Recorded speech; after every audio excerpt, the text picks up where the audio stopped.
ഈ എന്താണ് ഈ പോലീസിൻ്റെ മട്ട് നാട്ടിൽ പറയില്ല, ആ മട്ട് കണ്ട് ഈ പെൺകുട്ടിയുടെ അച്ഛൻ ഹരിദാസ് പോലീസിനോട് പറയുന്നുണ്ട്, ഇക്കാര്യങ്ങൾ ചോദിക്കുന്നുണ്ട്.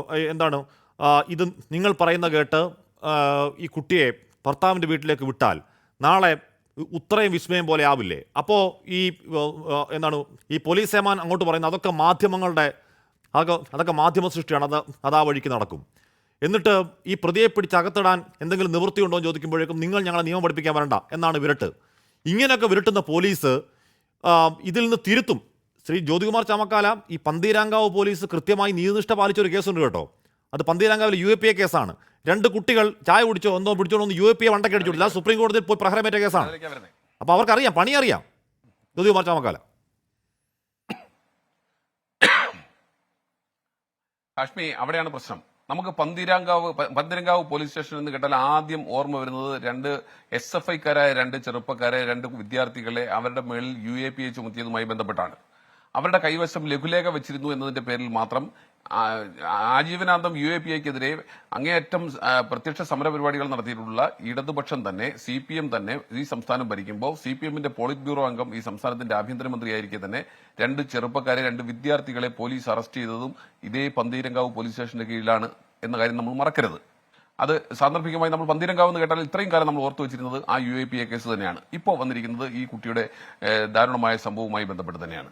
അപ്പോൾ നമ്മൾ മനസ്സിലാക്കേണ്ടത് എന്താണ്, ഇവിടെ പോലീസിനെ സംബന്ധിച്ച് ശ്രീ ജയചന്ദ്രൻ എന്തായാലും അദ്ദേഹത്തിന്റെ പേരിന് താഴെ എഴുതി കാണിക്കുന്നത് CPM എന്ന് തന്നെയാണ്. ഏതായാലും നന്നായി.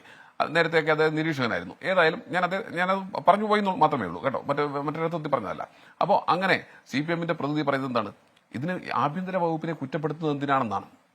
എങ്കിൽ പിന്നെ എന്തിനാണെന്ന് ഒരു ആഭ്യന്തരമന്ത്രി, എങ്കിൽ പിന്നെ എന്തിനാണെന്ന് ജനാധിപത്യം, എങ്കിൽ പിന്നെ എന്തിനാണെന്ന് 5 വർഷം കൂടുമ്പോൾ തെരഞ്ഞെടുപ്പ്, ആ തെരഞ്ഞെടുപ്പിൽ ഭൂരിപക്ഷത്തിന്റെ അടിസ്ഥാനത്തിൽ ഒരു മന്ത്രിസഭ ഉണ്ടാകുകയും മന്ത്രിസഭയ്ക്ക് ആഭ്യന്തര വകുപ്പ് ഉണ്ടാകുകയും ആഭ്യന്തര വകുപ്പ് നിയന്ത്രിക്കുന്നത് മന്ത്രിസഭയായിരിക്കുകയും ചെയ്ത് ജനപ്രതിനിധികളായിരിക്കുകയും ചെയ്യുമ്പോൾ പിന്നെ എന്താണെന്ന് അവരുടെയൊക്കെ പണി?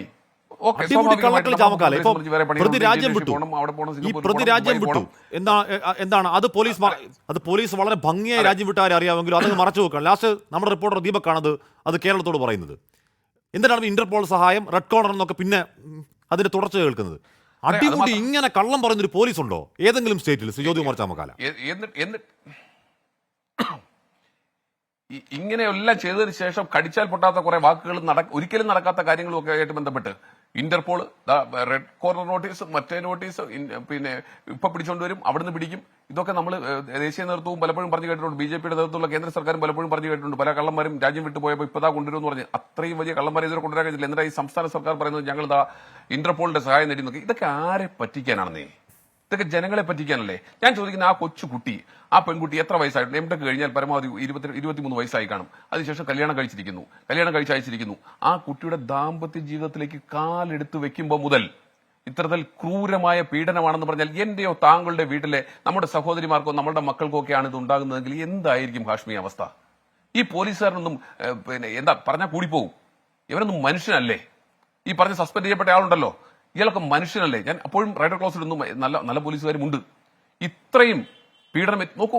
ആ മാതാപിതാക്കൾക്ക് സ്വന്തം മകളെ കണ്ടിട്ട് തിരിച്ചറിയാൻ കഴിഞ്ഞിട്ടില്ലെന്നാണ് പറഞ്ഞിരിക്കുന്നത്. എന്താ കാരണം? അടികൊണ്ട് മുഖം വീർത്തിരിക്കുന്നു. തന്റെ മകളാണോ എന്ന് പലപ്പോഴും ആശങ്ക തോന്നി, സംശയം തോന്നി.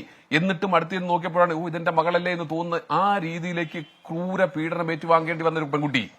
ആ പെൺകുട്ടിയുടെ പരാതിയുമായി പോലീസ് സ്റ്റേഷനിൽ ചെന്നാൽ ഈ പോലീസ് സ്റ്റേഷനിൽ ഇങ്ങനെയാണ് നടക്കുന്നത്. ആ പ്രതിക്ക് പിന്നെ തോളത്ത് കൈയിട്ട് സെൽഫിയും എടുത്ത് അവന് ബിരിയാണിയും മേടിച്ചു കൊടുത്ത് അവനെ വിദേശത്തേക്ക് അയച്ച് അവന് ജർമ്മനിയിൽ മടങ്ങിപ്പോകാനുള്ള എല്ലാ സൗകര്യവും പോലീസ് ചെയ്തു കൊടുത്തിട്ട് ഇപ്പോ ഞങ്ങൾ ഇന്റർപോളിന്റെ സഹായം നേടും എന്നൊക്കെ പറഞ്ഞാൽ യവനെയൊക്കെ തെരച്ചുവാലുകൊണ്ട് അടിക്കണ്ടേ? യവനെയൊക്കെ പിടിച്ച് ജയിലിലിടണ്ടേ? യവനെയൊക്കെ ആദ്യം സസ്പെൻഡ് ചെയ്യല, ഡിസ്മിസ് ചെയ്ത് ജയിലിലടക്കണം.